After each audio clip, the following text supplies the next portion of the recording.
Conto um Conto apresenta de Charles Dickens, O Sinaleiro. Os contos fantásticos de Dickens, de 1812 a 1870, estão dispersos nas pequenas revistas de folhetins e novelas, das quais ele era editor e autor quase exclusivo, e este é certamente a sua obra-prima do gênero, O Sinaleiro, publicado em 1866 em All the Year Round.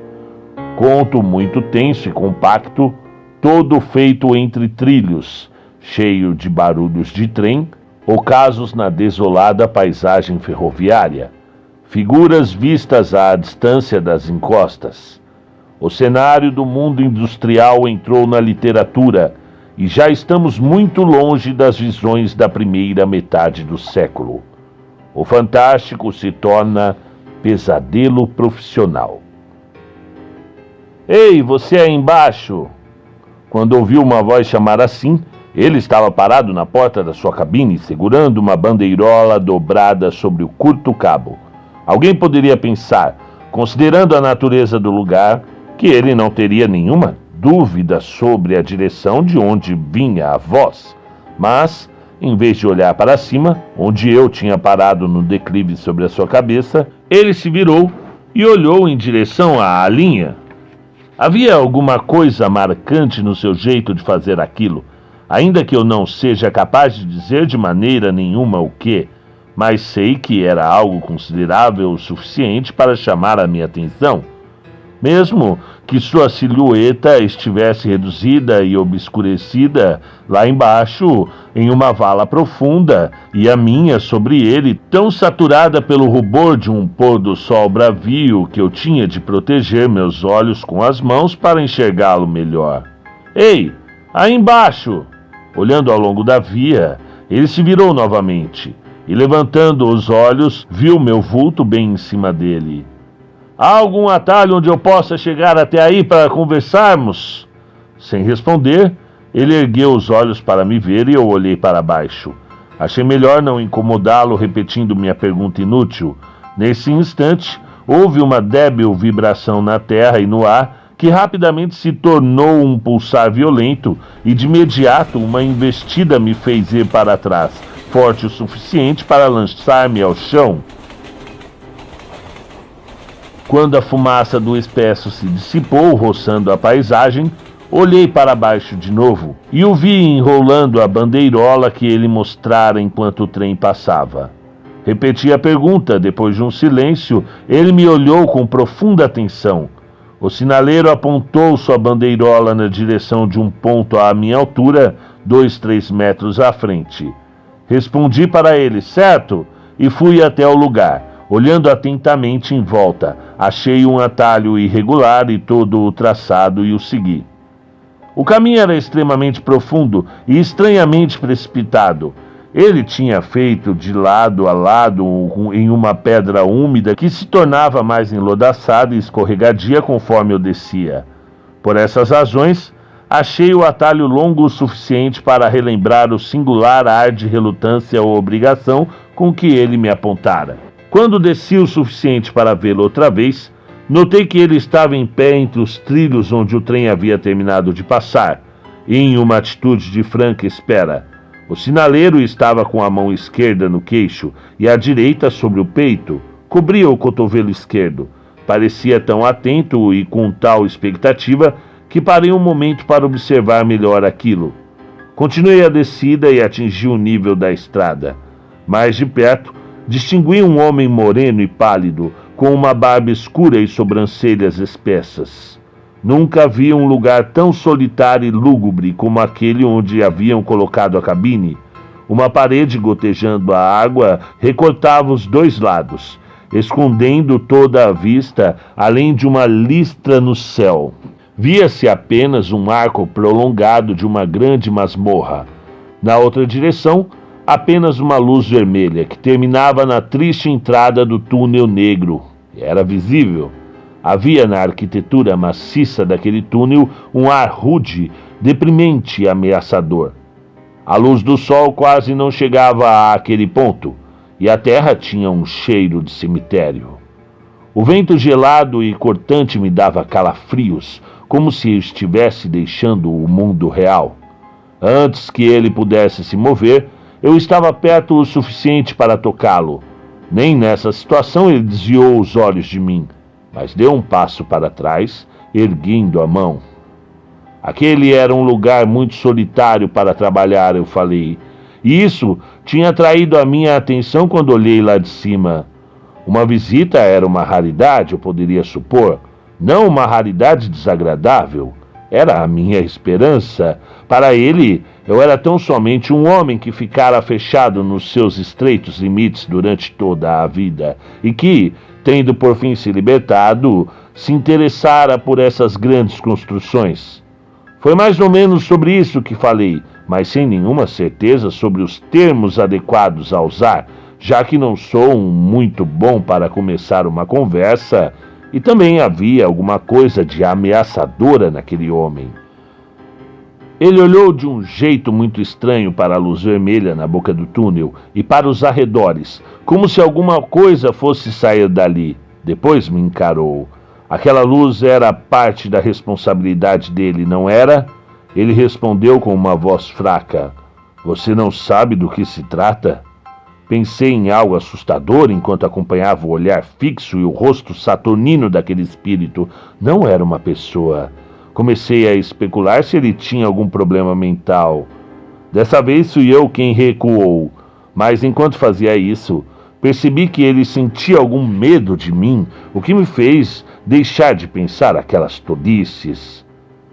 Você me olha, disse eu, forçando um sorriso, como se tivesse medo de mim? Eu estou pensando, ele replicou, se já não te vi antes. Onde? Ele apontou para a luz vermelha. Lá, perguntei. Sempre prestando atenção em mim, ele respondeu sem palavras. Meu caro amigo, o que eu faria ali? Bom, de qualquer modo, nunca estive lá. Acho que posso acreditar, ele respondeu. Sim, eu acredito. Seus gestos ficaram mais soltos, os meus também. O sinaleiro começou a responder às minhas indagações com prontidão e a palavra exata. Ele teria muito que fazer lá? Sim, ou melhor, ele tinha muita responsabilidade e precisava de muita atenção e perícia. Quanto a serviço de verdade, trabalho manual, ele quase não tinha. Balançar o sinal, organizar as luzes e dar a volta à manivela de ferro, às vezes era tudo o que ele tinha por fazer. No que diz respeito àquelas longas e solitárias horas às quais eu parecia fazer tanto caso, ele dizia apenas que a rotina de sua vida se acomodara àquilo. Sozinho, ele aprendera ali embaixo uma língua.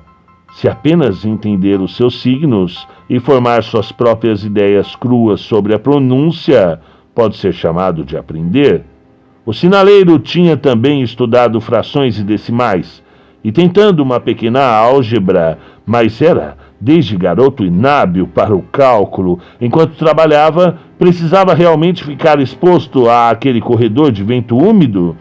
Ele não podia tomar sol entre as altas paredes de pedra? Isso dependeria do clima e das circunstâncias. Em algumas condições havia pouco a fazer na via, tanto durante o dia quanto à noite. Com o tempo claro, ele fugia um pouco das sombras, mas como poderia a qualquer momento ser chamado pela campainha elétrica, nessas ocasiões ficava ainda mais atento, e o descanso era menor do que poderia supor. Ele me levou para dentro da cabine, onde havia uma lareira, uma escrivaninha para um livro oficial em que ele fazia certas entradas, um aparelho de telégrafo com seu painel, indicadores e agulhas, e a pequenina sirene de que ele tinha falado. Como achei que ele não se importaria, disse que o via como um homem que recebera boa educação. Eu esperava poder dizer sem ofensa, talvez muito superior à que seu ofício exigia, ele observou que aquele tipo de coisa às vezes poderia acontecer nas corporações com muitos trabalhadores, como na indústria, na polícia, mesmo naquele último e desesperado recurso, o exército, e mais ou menos no pessoal de qualquer grande ferrovia. Quando o moço, sentado naquela choupana, para mim era mais fácil acreditar naquilo do que para ele, foram estudantes de filosofia natural e assistir a palestras, mas tinha deixado as coisas passarem, perdido várias oportunidades e nunca se recuperara. Mas não tinha reclamações sobre aquilo. Fizera sua cama e estava deitado nela. Era tarde para fazer outra. O que estou resumindo aqui foi dito por ele de um jeito calmo, com seu grave semblante escuro dividido entre mim e o fogo.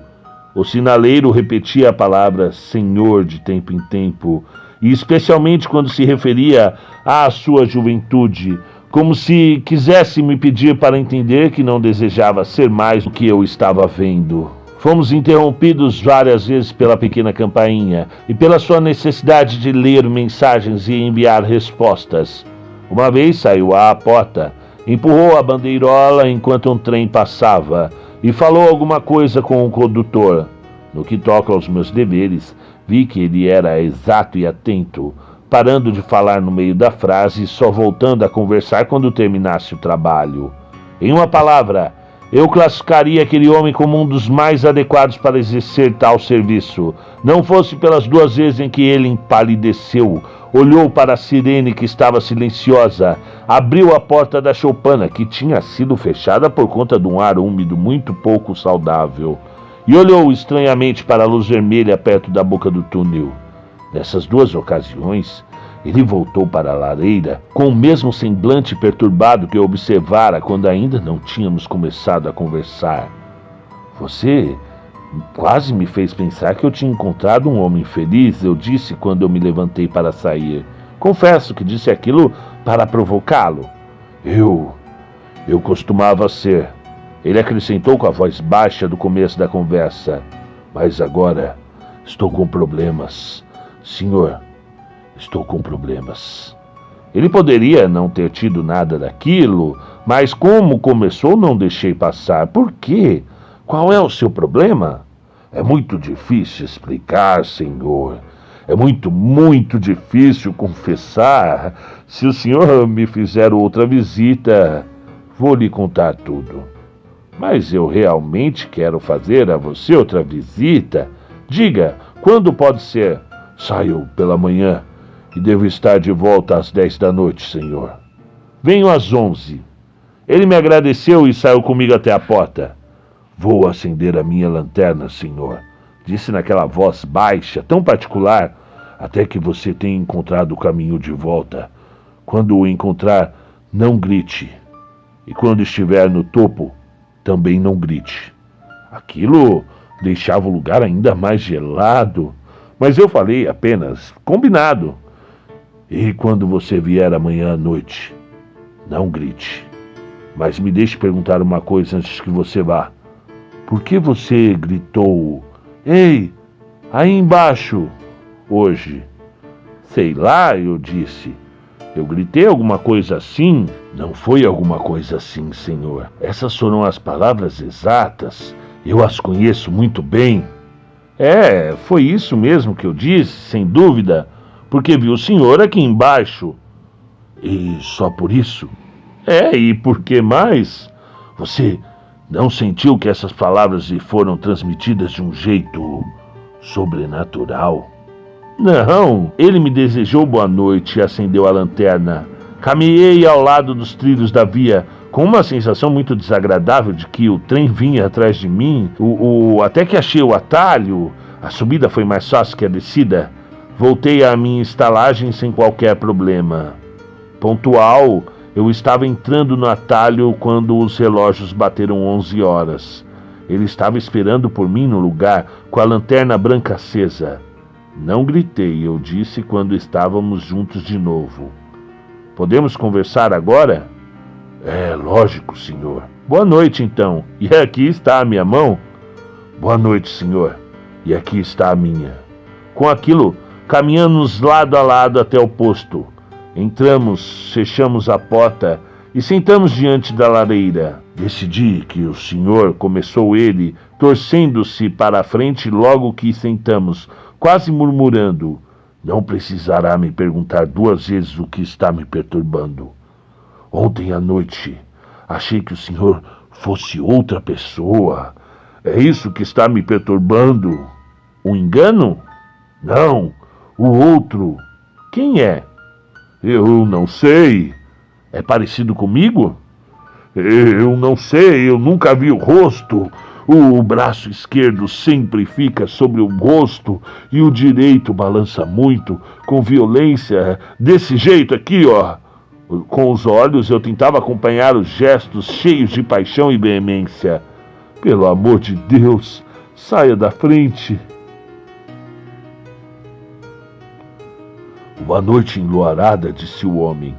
Eu estava sentado aqui quando ouvi um grito. Ei, aí embaixo!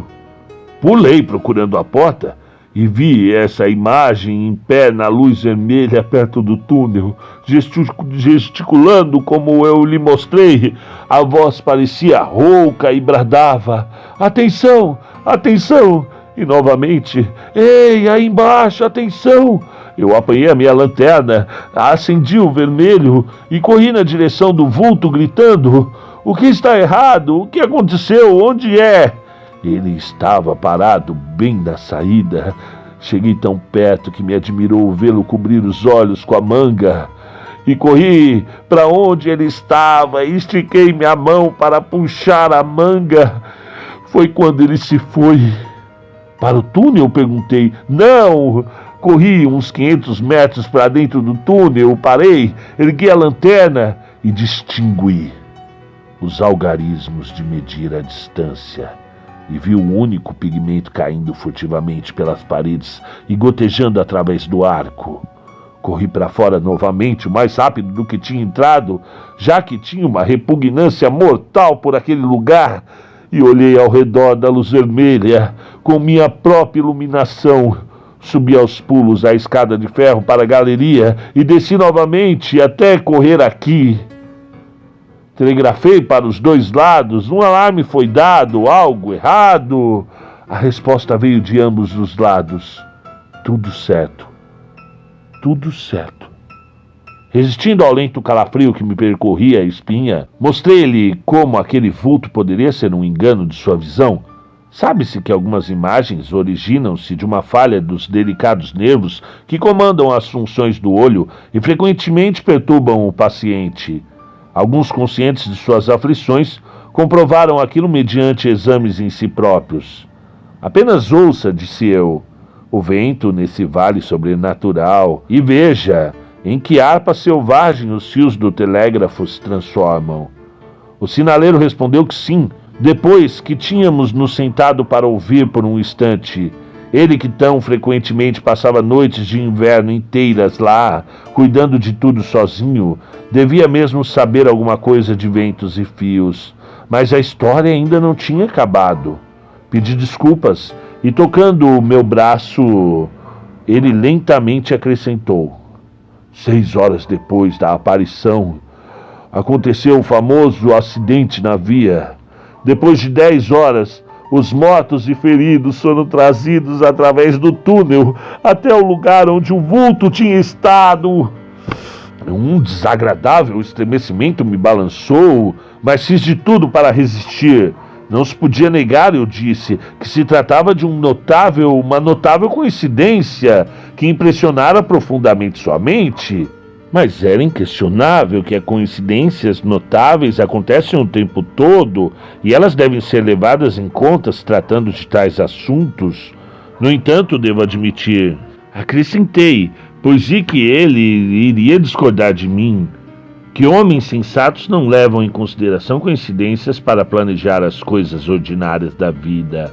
Ele repetiu que ainda não tinha terminado. Pedi perdão outra vez por tê-lo interrompido. Isso, disse ele, colocando a mão no meu braço e sorrindo sobre o ombro com olhos fundos. Isso foi há 1 ano. 6 ou 7 meses depois, quando eu já me recuperara da surpresa e do choque, certa manhã, enquanto o dia estava nascendo, parado na porta, olhei para a luz vermelha e vi o fantasma novamente. Ele fixou os olhos em mim. O fantasma gritou? Não. Ele ficou em silêncio. E ele balançava o braço? Não. Estava encostado no poste de luz, com ambas as mãos sobre o rosto, desse jeito assim. De novo, segui com os olhos os gestos dele. Eram movimentos condoídos, como o das estátuas de pedra de alguns túmulos. E você foi até lá? Vim para dentro e me sentei para ordenar os pensamentos e para evitar que eu desmaiasse. Quando saí novamente, a luz do dia me cobriu e o fantasma tinha desaparecido. E depois disso, não aconteceu mais nada? Ele tocou meu braço com seu dedo indicador 2 ou 3 vezes, balançando a cabeça sinistramente a cada uma delas. Naquele mesmo dia, quando o trem saía do túnel, percebi por uma janela lateral o que parecia uma confusão de mãos e cabeças. Alguém gesticulava. Imediatamente sinalizei para o maquinista: pare! Ele apagou a máquina e brecou. Mas o trem andou mais uns 150 metros a partir daqui, ou até mais. E fui atrás dele. Enquanto isso, ouvi gemidos e gritos terríveis. Uma linda senhorita havia morrido de maneira fulminante em um dos compartimentos. Ela foi trazida para cá e ficou estendida aqui mesmo, nesse chão. Sem pensar, empurrei minha cadeira para trás enquanto olhava para o lugar que ele apontava. Verdade, senhor, verdade. Estou contando precisamente como aconteceu. Eu não conseguia pensar em nada para dizer e minha boca estava muito seca. O vento e os fios completaram a história com um longo grito de lamentação. E ele concluiu: agora, senhor, considere isso e julgue se minha cabeça está mesmo perturbada. O fantasma, ele voltou uma semana atrás. Desde então, reaparece de vez em quando. E na luz? Na luz de perigo. E o que ele faz? Ele repetiu, se possível com mais paixão e veemência, aquele último gesto em que dizia: pelo amor de Deus, saia da frente. Então continuou: não tenho descanso ou paz por conta disso. Ele me chama por muito tempo, de uma forma sinistra. Aí embaixo, cuidado, cuidado, e gesticula na minha direção e toca a minha sirene. Detive-me por isso. A sirene tocou ontem à noite quando eu estava aqui e você saiu à porta 2 vezes. Porque veja, disse eu, como a sua imaginação o trai. Olhei para a sirene e fiquei com os ouvidos atentos e, se estou vivo, ela não tocou naquelas ocasiões. Não, nem em qualquer outra, exceto nas vezes normais em que você se comunicou com as estações. Ele balançou a cabeça. Eu nunca cometi um erro como esse antes. Nunca confundi o toque do fantasma com o de um homem. O toque do fantasma é uma vibração estranha na sirene que vem do nada, e eu não acho que a vista capte a vibração da sirene. Não me espanto de que você não tenha ouvido, mas eu a ouvi. E o fantasma apareceu quando você olhou? Ele estava lá, nas 2 vezes. Ele repetiu com firmeza: nas 2 vezes. Venha comigo até a porta. Vamos procurá-lo. Ele mordeu o lábio inferior, como se algo indesejado se aproximasse. Abri a porta, fiquei no degrau e ele no batente. Lá estava a luz de perigo e a lúgubre boca do túnel. No mesmo lugar, as pedras enormes e lá em cima, as estrelas. Você o vê? Perguntei-lhe, prestando particular atenção no seu rosto. Seus olhos estavam arregalados e tensos, mas não mais do que, talvez, os meus quando olhei atentamente para o mesmo lugar. Não, ele respondeu. Ele não está lá. Também acho, eu disse. Entramos novamente, fechamos a porta e retornamos para os nossos lugares. Eu estava pensando no que podia fazer para aproveitar a boa situação, se aquela realmente fosse uma. No entanto, quando voltamos para dentro, ele afirmou que talvez não tivéssemos mais nada de muito sério para conversar. E percebi que de novo tinha perdido o argumento. Nesse pé, o senhor já teria compreendido, ele disse, que minha perturbação vem justamente da dúvida sobre o significado daquele fantasma. Mesmo sem ter certeza, falei que tinha compreendido. O que ele está querendo me avisar? O sinaleiro ruminava com olhos de fogo e somente às vezes olhando para mim. Qual é o perigo? Onde está o perigo? Há perigo em algum lugar na vida? Alguma tragédia vai acontecer? Não tenho mais nenhuma dúvida agora, depois do que aconteceu antes. Mas isso me assombra muito. O que eu posso fazer? Ele pegou um lenço e enxugou o suor da testa. Não tenho motivo para telegrafar perigo para algum dos lados ou para os dois. Ele continuou, secando a palma das mãos. Seria péssimo se pensarem que sou louco. A mensagem ficaria assim: perigo, cuidado, e a resposta: que perigo? Onde? Mensagem: não sei, mas pelo amor de Deus, cuidado. Eu seria despedido? Que outra escolha teriam? Era triste ver a dor daquele espírito. A cabeça de um homem consciente estava sendo torturada e oprimida por uma responsabilidade incompreensível que envolvia vidas humanas. Quando pela primeira vez o fantasma ficou na luz de perigo, prosseguiu, colocando seu cabelo preto atrás da cabeça e movendo as mãos de um lado ao outro das têmporas, febrilmente tenso. Por que não me contou que aconteceria o acidente? Se fosse mesmo acontecer, talvez isso pudesse ter evitado a catástrofe. Por que depois, em vez de esconder o rosto, ele não me falou? Ela vai morrer, deixe-na em casa.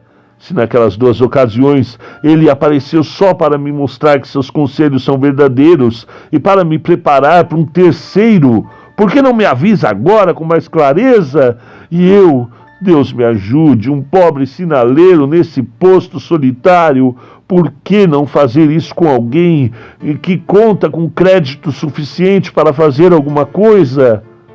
Quando o vi daquele jeito, percebi que devia fazer algo para acalmá-lo, não só por piedade, mas também por segurança pública. Dessa forma, ignorando qualquer senso de realidade ou irrealidade entre nós, mostrei-lhe que seu desempenho, até porque ele tinha entendido seu dever, não estava prejudicado por causa dos recados obscuros do fantasma. Nisso me saí melhor do que na tentativa de trazer razão às suas convicções. Ele tornou-se calmo e as exigências ocasionais do seu trabalho, conforme entrava a noite, começaram a demandar mais atenção. Fui embora às 2 da manhã. Ofereci-me para lhe fazer companhia a noite toda, mas ele nem quis saber. Não tenho motivo para esconder que voltei a olhar mais uma vez para a luz vermelha enquanto subia pelo atalho, e que não gostava daquela luz vermelha, e que teria dormido mal se a minha cama estivesse perto dela. Também não tenho motivo para esconder que me desagradavam as coincidências do acidente e da morte da jovem. Mas o que dominava realmente meus pensamentos era a hipótese de como eu deveria agir, tendo ouvido aquelas revelações. Eu já sabia que aquele homem era inteligente, atento e exato, mas até que ponto ele permaneceria assim, nesse estado de espírito? Ainda que em posição subordinada, ele ocupava um posto importante e eu, por exemplo, arriscaria minha própria vida para que ele continuasse a executar seu trabalho com exatidão? Sem conseguir deixar de pensar que seria traiçoeiro comunicar tudo aquilo aos seus superiores na companhia, sem primeiro ter certeza de tudo e propor uma solução a ele, resolvi me oferecer para acompanhá-lo, de todo o jeito mantendo o segredo, em uma visita ao melhor médico das redondezas. Seu horário de trabalho mudaria na noite seguinte. Ele sairia 1 ou 2 horas depois do raiar do dia e só voltaria à noite. Marquei de voltar naquele horário. A noite caíra bastante amena, e eu saí mais cedo para desfrutar dela. O sol não estava ainda muito baixo quando atravessei o atalho perto do topo do alto do barranco. Eu caminharia por mais 1 hora, pensei, para depois ir à cabine do meu sinaleiro. Antes de continuar o passeio, parei na beira da estrada e mecanicamente olhei para baixo em direção ao ponto onde eu o vira pela primeira vez. E não posso descrever a emoção que tomou conta de mim quando, perto da boca do túnel, vi o espectro de um homem, com a manga esquerda sobre os olhos, apaixonadamente mexendo com o braço direito. O inominável horror que me oprimia passou em um momento, pois logo notei que o espectro era um homem de verdade. Ele parecia estar repetindo o gesto para um pequenino grupo parado a certa distância. A luz de perigo ainda não estava acesa. No poste, vi um abrigo pequeno e baixo, inteiramente novo para mim, feito com alguns suportes de madeira e lona, e não era maior que uma cama. O incontornável pressentimento de que alguma coisa tinha acontecido, com a culpa de que um acidente tivesse ocorrido depois que eu deixei o homem naquele lugar e ninguém veio conferir ou corrigir seus atos. Eu desci o atalho o mais rápido que pude. O que está acontecendo? Perguntei. O sinaleiro foi morto essa manhã, senhor. Não é o homem daquela cabine? Sim, senhor. Não é o homem que eu conheço? Se for, o senhor poderá fazer o reconhecimento, disse o homem que falava para os outros, solenemente descobrindo a própria cabeça e erguendo uma ponta da lona, pois seu rosto ficou inteiro. Oh, e como aconteceu isso? Como isso foi acontecer? Perguntei olhando para o grupo enquanto fechava o abrigo. Ele foi atingido por um trem, senhor. Nenhum homem na Inglaterra conhecia melhor o seu próprio ofício, mas por algum motivo ele não saiu dos trilhos. O dia raiava, ele ia acender a luz da lanterna. Quando o trem saiu do túnel, estava de costas e assim foi atingido. O homem que dirigia a composição estava mostrando como aconteceu. Mostra o cavaleiro, Tom. O homem, que vestia um traje rústico escuro, voltou para a boca do túnel onde estava antes. Saindo da curva do túnel, senhor, ele disse. Consegui vê-lo de longe, como se eu avistasse por uma lente. Não havia tempo de checar a velocidade, e eu conhecia o seu cuidado. Como ele parecia não ter ouvido o apito, desliguei-o quando estávamos chegando perto dele, e gritei o mais alto que pude. E o que você disse? Ei! Ei! Aí embaixo! Cuidado, cuidado! Pelo amor de Deus, sai da frente! Eu congelei. Ah, foi horrível, senhor. Não parei de gritar. Coloquei esse braço sobre os olhos para não ver e fiquei agitando o outro, mas foi inútil. Sem prolongar a narrativa para sublinhar uma de suas curiosas circunstâncias mais do que as outras, posso, concluindo-a, destacar a coincidência de que o aviso do maquinista incluía não somente as palavras que o desafortunado sinaleiro tinha me dito que o perseguiam, mas também as que eu mesmo, e não ele, havia acrescentado, e apenas na minha cabeça, aos movimentos que imitara. Tradução de Ricardo Lísias.